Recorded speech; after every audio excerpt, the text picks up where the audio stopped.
Our next group of presentations will be from the Joint and Operations Analysis Division.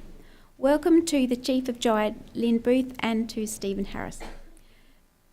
Joint and Operations Analysis Division undertakes rigorous, scientifically based analysis of defence operations and capability to provide independent, impartial, timely advice.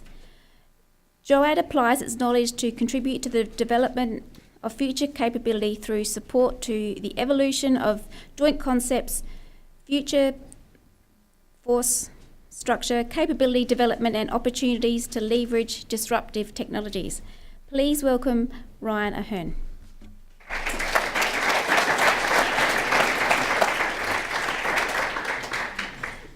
So since the dawn of organised warfare, having more people or resources than your opponent has not been enough to achieve victory. How you command, manoeuvre and utilise those resources has a dramatic effect on the outcome of any engagement. But that begs the question, how do we even begin to model these effects? Mathematics. Namely, we are going to use differential equations. But why use deterministic models in the age of machine learning? The clarity of inputs and outputs means that any effects can be thoroughly analysed and even predicted in some regimes. Hence, the success in modelling fluid flow, heat transfer, the way that rabbit populations grow, and even how fireflies synchronise their flashing in nature. Let's take these last two and see if we can build a useful warfare model. So rabbit populations grow exponentially without environmental constraints. However, the introduction of a predator makes the two populations dynamic. More rabbits creates more foxes, can lead to overhunting. On the other hand, fireflies all flash at an individual frequency, shown here by passing the top of the decision circle on the left-hand side. But if we introduce some internal coupling, make them look at their neighbours, they start to group up and synchronise. If we take the mathematical models that underlie these effects, strip out the growth terms and smash them together, we get the networked combat coordination manoeuvre model. Now this looks a bit scary, especially with the help of variables, but it boils down into four main parts. You share resources with an ally or manoeuvre with them if you agree with their decision making, if your fireflies flash together, and you're better at combat against an adversary if you're ahead of their decision making. Your firefly flashes before theirs. Now this simple model can create interesting effects like nodal reinforcement, how different networks adapt differently to changing environments, and even the fact that an agent having to focus on an ally and an adversary at the same time can be distracted. The flexibility means we can apply this to contexts past, present and future. For example, how do clandestine insurgent cell networks or AI-enabled networks differ from our own NATO structures? But we are going to apply this to the most important context in the universe, literally, the alien invasion. Picture this, Australia has been invaded by aliens seeking the most dense warp drive fuel that exists in the universe. Our task force is spread out throughout Australia. How do you respond? Do you focus your decision making on internal manoeuvre, external engagement? How lethal does the task force need to be to achieve victory? Our model can help you answer this. Here we have a contour plot of combat engagements against lethality and internal coupling of the task force. Taking a slice along internal coupling, we can see that a small amount of lethality is crucial for combat engagements for the task force. But beyond that, your investment plateaus. If we look at internal coupling, a small amount is beneficial. But beyond that, you start to distract the warfighters. Now, there are many future applications to this project, but it's been my pleasure to present its current state to you today.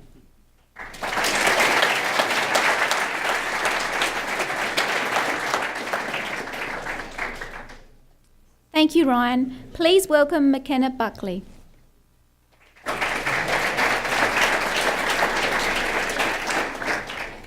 don't know how to follow that. But, I'm McKenna Buckley and I've been with JOAD for the past 3 months. My specific study is elucidation techniques, which is methods used to obtain information from experts to solve problems. So, say like estimations. We use to get these estimations more correct, we make sure that they're free of cognitive biases, such as overconfidence. My specific study has been the relationship between confidence and accuracy in Fermi-type questions, which is questions similar to this on the screen, specifically the relationship between confidence and accuracy in 4 demographics of age, gender, location, and education level. I did this through an online survey, which had 79 participants, 12 questions that were easy, medium, and hard difficulty.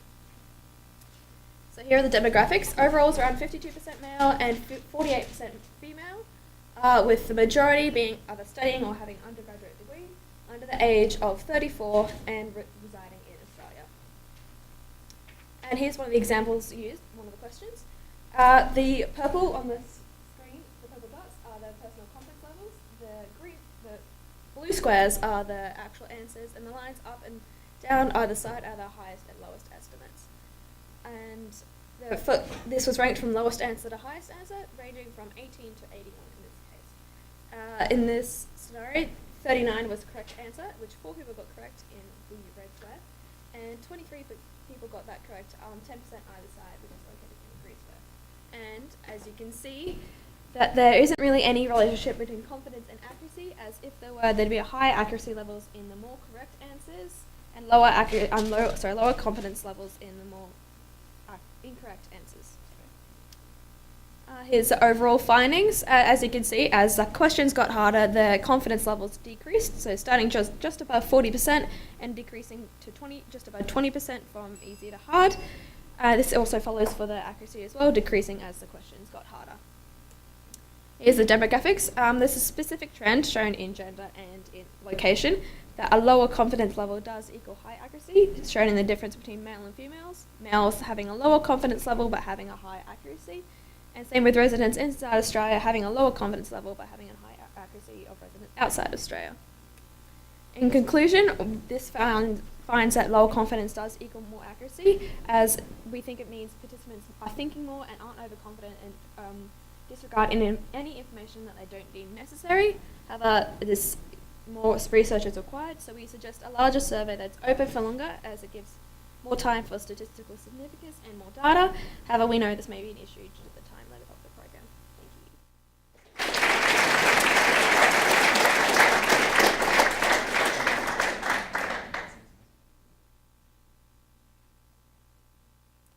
Thank you, McKenna. Please welcome Harris and Cleary.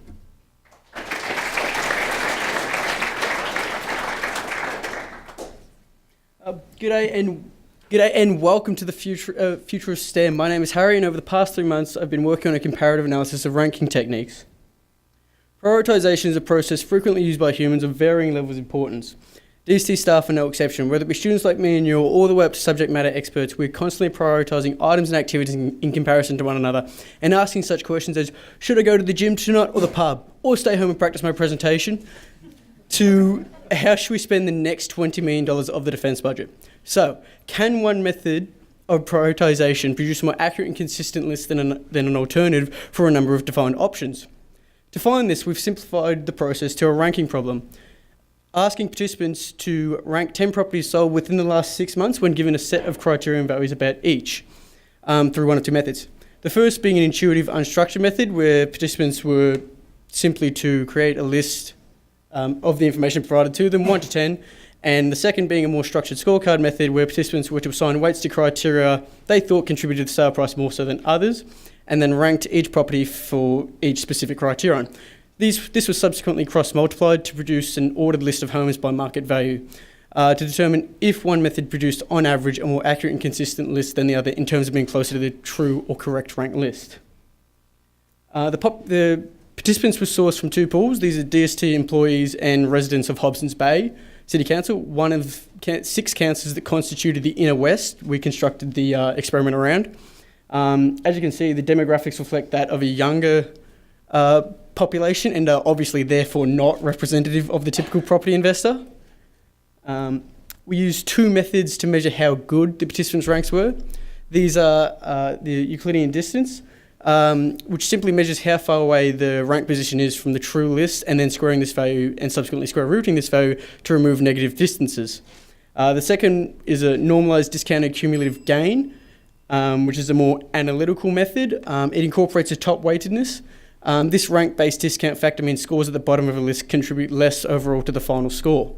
For both of these measurable methods, the scorecard volunteers on average outperformed the unstructured method, which, although having scored higher, produced a much larger range of results, suggesting, as stated in the literature, a more analytical approach to ranking data is a more viable route to rank data accurately and consistently.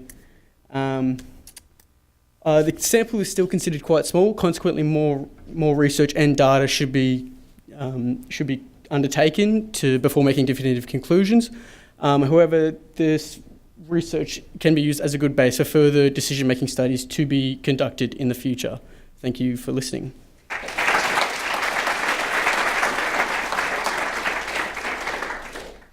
Thank you, Harry. Please welcome James Francis.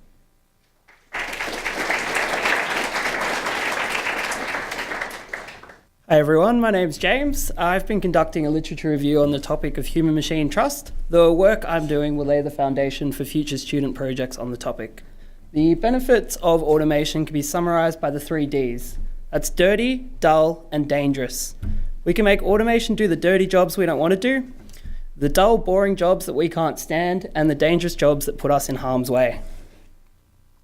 It's important that we understand human-machine trust because when we have too much trust in automation, it can lead to us using it in dangerous ways. For example, on the left of the slide, I've got an article about a man who blindly followed the direction of his GPS, which led him to crash into a house. Likewise, if we don't trust automation enough, we may decide not to use it at all. On the right is an article about a mid-air collision that occurred when a pilot ignored the advice provided by his onboard warning system. Past research on automation preferences found that we tend to have high expectations from automation, even preferring advice from machines over advice from other people. However, the trust that we have in automation can be quite fragile, with people losing more trust in a machine when it makes a mistake than when a human does. Hoff and Bashir conducted a review on 127 studies on human-machine trust and devised a model breaking the sources of variance into 3 layers. We have the dispositional trust layer, which consists of individual factors that are consistent across different scenarios. The situational trust layer, which are the internal and external sources of variability that are specific to a given situation. And learnt trust, which are our evaluations of a particular automation based on our past experience and our interactions with that automation at the time. I picture that a future student project will most likely involve participants completing a task within a simulated environment which simulates a real-life job. So, for example, a lot of past experiments have involved participants looking for weapons inside X-rayed baggage, kind of like a customs control officer. And across the trials, they may be given advice from either a machine or a human. We could vary the advice they receive as being from a machine of high accuracy or low accuracy, or from being from an expert or a novice. By manipulating these variables and observing people's trust behaviours, we can observe people's preferences in different types of advice and also the way that they respond to different types of advice when it makes an error. So in summary, my project has been reviewing the topic of human-machine trust and it's laying the foundation for future research on the topic. Thank you very much.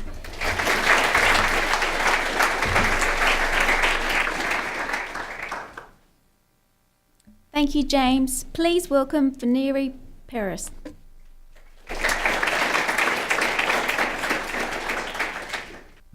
Hi everyone, my name is Vinuri. The overarching topic that I've been working under is eliminating bias in judgment from subject matter experts. My particular focus has been coding and statistics, and my project has been broken up into 3 tasks. One was collecting data and generating models for another study in this topic. Another was creating a Python module that could run analysis on data. And the third task was analysing data from the 2017-2018 confidence bias study. The second and third tasks quite nicely supported each other, as the past data was used as test data when building the module. So whenever functions in the module were tested, the past data would get analysed at the same time. The goal of the Python module was to create a toolbox that people who were not statistically inclined could use to run analysis on data. The data can either be read in from an Excel file, or it can be generated based on parameters given by the user. This is particularly useful to do before an experiment is run to figure out what sort of a sample size is needed to get a significant result based on predicted data spreads. From here, you have the option to bootstrap the data, which means that you randomly sample with replacement from the current dataset to generate a new dataset, and then there are a range of functions that can be run on the data. These include plots to help visualize the data, to see if there's any significant trends, a chi-squared test to run on categorical data, a range of more numerical statistical tests, some of which are good for differentiating between groups like males and females, and there were some functions that were developed more specifically for the confidence bias dataset. Other than those functions that were developed for the dataset and also the main effects plot, all of these functions basically already existed in Python. Most are in the SciPy library, however the output from these functions was quite difficult to interpret without reading the documentation. So what I've done is I've taken these outputs and I've fleshed them out a bit more so they're easy to understand. For example, the SciPy function for the t-test just outputs 2 numbers. I've taken this output and I've formatted it so it includes information so it's easy to understand, like the null hypothesis, so the p-value has a bit more meaning. This is an example of a main effects plot. So from here you might say that males are more confident than females, but to see if there's actually a statistically significant result here, you'd have to run something more numerical like a t-test.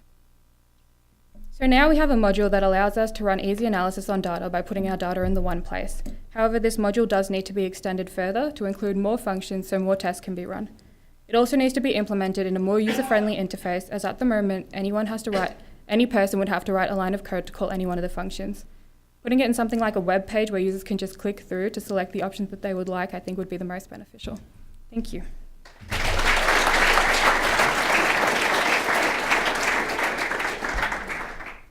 Thank you, Vinuri. Please welcome Alessandra Radulescu.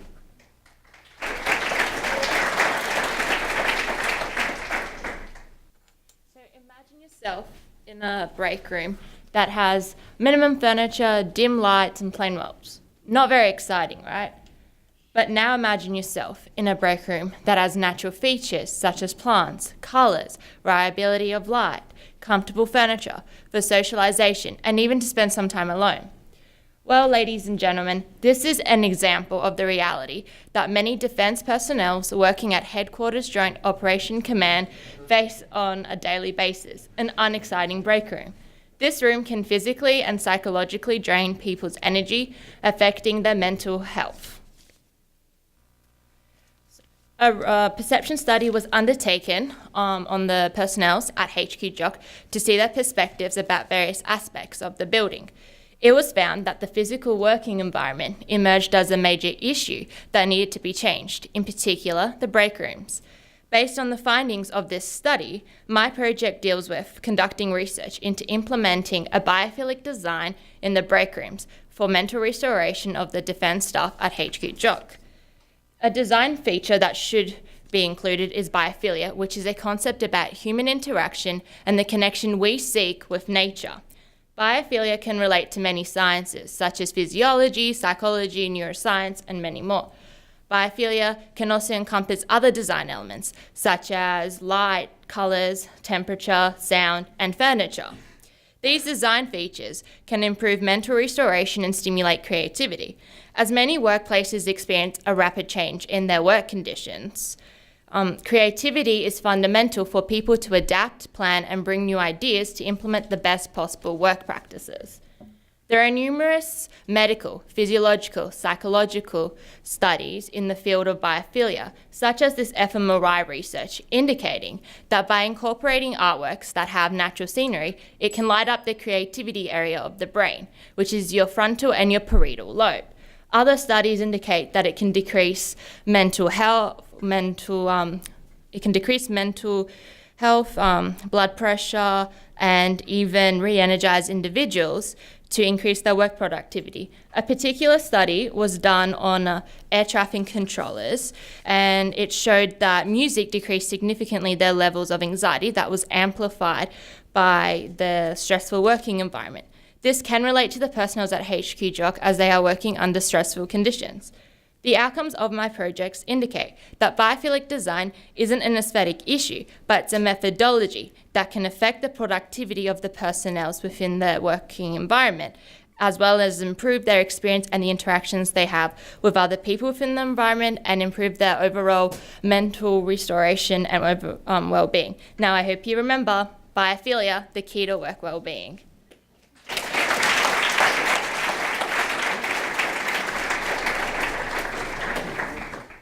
Thank you, Alessandra. Please welcome Zachary Sanchez.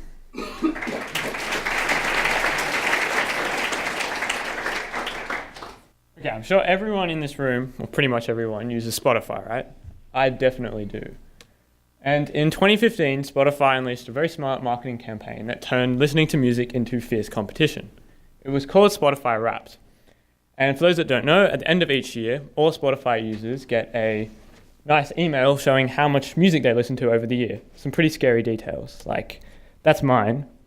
23,400 minutes. It's like 16 days of wasted time. And that was the lowest among my friends.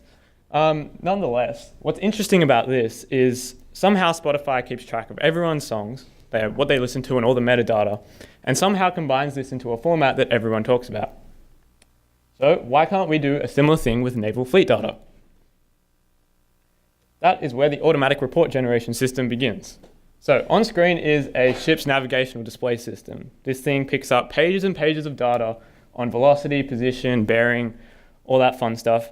And somehow we need to turn that vile mess into something that looks nice, like plots of position over time. Plots showing whether a sensor is working or not, and also plots maybe showing even wind speed distributions bucketed into a Beaufort scale, all automatically produced in a nice document format.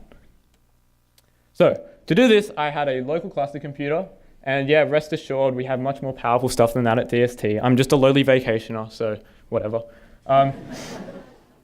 Nonetheless, I still had to interface with some big data technologies like Hadoop and Spark, as well as use vectorized computation methods with NumPy and Pandas. More than anything, this was my first opportunity to build like a scalable and modular software package for a client. So we used test-driven development, writing tests before code to ensure the code was robust, as well as following modern software standards in Python like PEP8, documentation, and version control through Git. Finally, my goal for the project was basically to build a backend so that anyone at DST could add their own plots or even make a nice front end for it. Yeah, maybe in future we'll see all these naval ships competing in their very own fleet data wrapped, trying to get the most kilometers, something like that. All right, thanks for listening.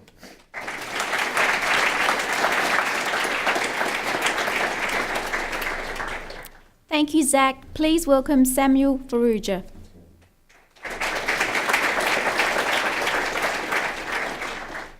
It is February 1915.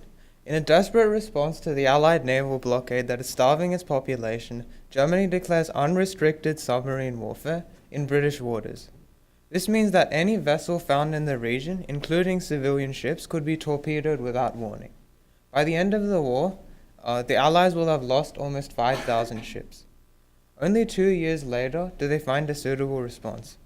They organize for their ships to travel in large groups called convoys, and this renders the U-boats ineffective. Today, of course, submarines continue to be a major offensive capability. The US Navy was embarrassingly reminded of this during a training exercise in 2005, in which a lone Swedish submarine managed to sneak past an entire convoy of anti-submarine escorts. It came within firing range of the USS Ronald Reagan and managed to score a few virtual hits. If this were a real war, the sinking of an aircraft carrier would have been a devastating blow, potentially killing thousands of personnel and destroying billions of dollars worth of military equipment. During my research project, I focused on an existing numerical model which calculates the probability of detecting an enemy submarine, as shown in the figure. The model accepted inputs such as the torpedo range, submarine speed, and escort speed, and calculated the probability of detection as the submarine passes through an escort screen. I extended the existing model to take into account non-instantaneous detection, as well as a velocity-dependent radius of detection. A non-instantaneous detection is when the amount of time the submarine spends inside the detection region of the escort will affect the probability of detection, whereas a velocity-dependent radius of detection takes into account how a ship's speed can affect the range of its sensors. So the reason this happens is because when a ship moves through the water, it produces a lot of noise. And this self-noise actually makes it harder to detect the signal of the enemy submarine. It's a bit like trying to listen to someone talking while having very loud music playing on your headphones. During my research, by varying the ship and submarine speeds, among other parameters, we found that these extensions had a very significant impact on the output of the model. With regards to future work, one thing we hope to do is conduct a more comprehensive sensitivity analysis of the new parameters that were introduced, as well as validate the existing model with real-world experimental data. Thank you.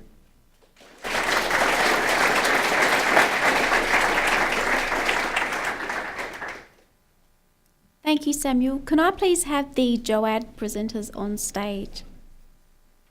Does anyone have any questions? I've got a question for James. You mentioned the predisposition to trust robots. So is there a certain type of person who just naturally already trusts robots? Jane, sorry. I can't really say, to be honest. There still needs to be more research into individual factors for exactly who will trust robots. I've been doing automation more generally and broadly, rather than necessarily robots exactly, but the general population tends to, before being proven wrong, trust automation, from what I've found so far. Thanks. Once for Kyle. This is probably a stupid question. Or is it Kyle? Oh, sorry, I wrote down Kyle. Anyway, it doesn't matter. For these models, can you like get some historic battle and try to put in parameters from that and see whether you predict the outcome? Yes, so like the basic model, or one of the two models that we crushed together, has already been applied to like Ahern's campaign and many historical campaigns. Essentially, we can take what we have and apply it to any context, any data sets that we have, and increase fidelity in the direction of whatever our clients want. So yeah, we have that flexibility to apply this to those things. We just chose aliens because in the 2-3 months I had to get the right data set and do the right statistical validation wouldn't have given us good enough returns. Also for Kyle. Is it? What's your name? Sorry, I missed it. So I'm Ryan. I did the Vegemite aliens one. Yeah. Just at the back. So is that how you'd go about validating these models, using these historic battles? Yeah, so it's a really good question. So what I did was face validation. So whilst I was doing the model, I made sure what I did made physical sense, and if it didn't make physical sense just from what you see from the model itself, then you'd be like, oh, something we need to change. What you do if you have a client with a very specific requirement, if, for example, if anyone in other areas says, oh, these two effects, these combat plus decision making, I've got a context for that. If you've got a data set, then we can fit the model to that. And then if you've got another data set in the same sort of context, but an independent data set, we can verify statistically how well the model performs across independent sets. So that's how you can do that sort of validation. Great. Have you tried any of that yet? Or is that future? No, we haven't had time, but that's definitely something we'd want to do in terms of future work. Right. Cheers. I've got a question regarding the confidence versus accuracy. So were the participants given an unlimited time, or was there an artificially fixed time limit? And the second part of the question is, did you look at the relationship between accuracy and the time that participants took in actually answering the question, coming to a solution? Yeah, so there wasn't really any time limit, because then that would kind of restrict their answer and may give a drastically different answer, saying, oh, because I have to rush and have to finish it. So no, there wasn't any time limit. And the data I got was only the beginning and the end of when they completed it. So I didn't get the actual time of when they completed the questions. But if I could, that would definitely be, I could do some comparison to see if people are more accurate if they take longer, or if they take less time if they're not accurate. I think we had a couple of questions at the back. Again, great work to all of you. Congratulations. Again, to confidence and accuracy, second speaker. I guess you realise that you've kind of exposed the weakness in senior military decision making. I mean, basically, the military system breeds people who will make confident decisions and will exude confidence in those decisions. And I think this applies more generally in the business environment. There are nuances there, I think, that need to be thought about. How have you thought about those sorts of issues?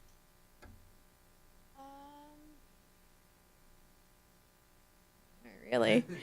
Yeah, because I haven't had a lot of time to think about it. But it's from what I've known from based off literature that usually more confident people who are more educated, meaning like PhD students or PhD, it's been shown that a lot of PhD people have a narrow mindset and are usually not accurate. So they focus, because they're so focused on their, like, say, it's like a broad type question. They're so focused on that particular thing because they know it.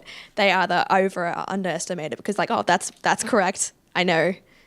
So usually more educated people have less accuracy, but that again would have to be researched a lot more because I can't really say anything about that. Yeah. Hi, so I'm Nim. I'm McKenna's supervisor for this project. The thing about accuracy and confidence is that the literature has shown that people that are a little bit unsure about the answer tend to consider more factors into the question, and so they're more considerate. And just being a little bit unsure helps you or pushes you towards a more accurate answer. And so that's what McKenna's research has shown. We've actually spoken to the military about this, and they actually can accept that idea. They know that if they're too confident, they tend to rush into decisions. And so being a little bit uncertain, being a bit unsure, considering more factors is a good thing. Again to Ryan. You alluded to in your speech that you chose your differential equations for their clarity. Are there plans to put any like stochastic coefficients on these models so that you can do like a distribution of parameters? Yeah, so there's two ways of doing the model. Like you can either have a continuous differential equation or you can have states which you evolve forward with like a matrix or whatever. At the moment, we're just sticking with differential equations because that's what we've done previous work in terms of how they analytically approach. But if you saw some of the extensions I had at the end, there were some interesting effects you can do with stochastics or distributions, especially in terms of the natural frequencies of the teams you have. So yeah. Thank you. Supervisor, I can just add to that. So some of these models we've already made stochastic as stochastic differential equations. And the intent is to fully stochasticize the model that he's put up there. But again, in the summer, you can't do all of these things. Thanks. I've got a question for Zach. Yes. I think there's a lot of merit in visualizing data, especially for things like sensor downtime and the likes. But do you think that could create unhealthy competition, like between like performance metrics between different ships or groups or whatever? If so, do you think there are ways you could alleviate it? Sure. I think most of us are under the consensus that fleet data is already pretty crappy. So the better the data we get, the more happy we'd be. Like the whole idea of it being a competition wasn't particularly, it was more a ploy for this entire presentation thing. Right. It's just a report. Like they should see that they're not getting data and be like, no, I need data. Yeah. Thanks. All right, thank you. Due to peer pressure of David and Andrew, I'm going to speak as well. So I just wanted to thank the whole team here for being part of my division. I'm Lynn Booth, Chief of Division, and I just wanted to say really succinctly the division is about helping defence make those really tough big decisions, and that's right from the strategic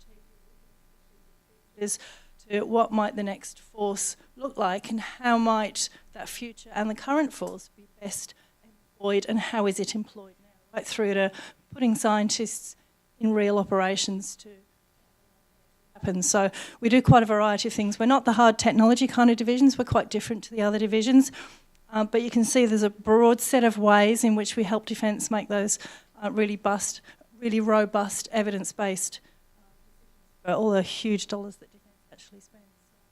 I'd like to thank the team for that. And I'd like to say more generally today, it was great to hear these presentations because I think everybody here could teach some of our scientists a little bit about how to put across a succinct message and really just put those really top key messages out there in a really entertaining way. So thank you. Thanks, team.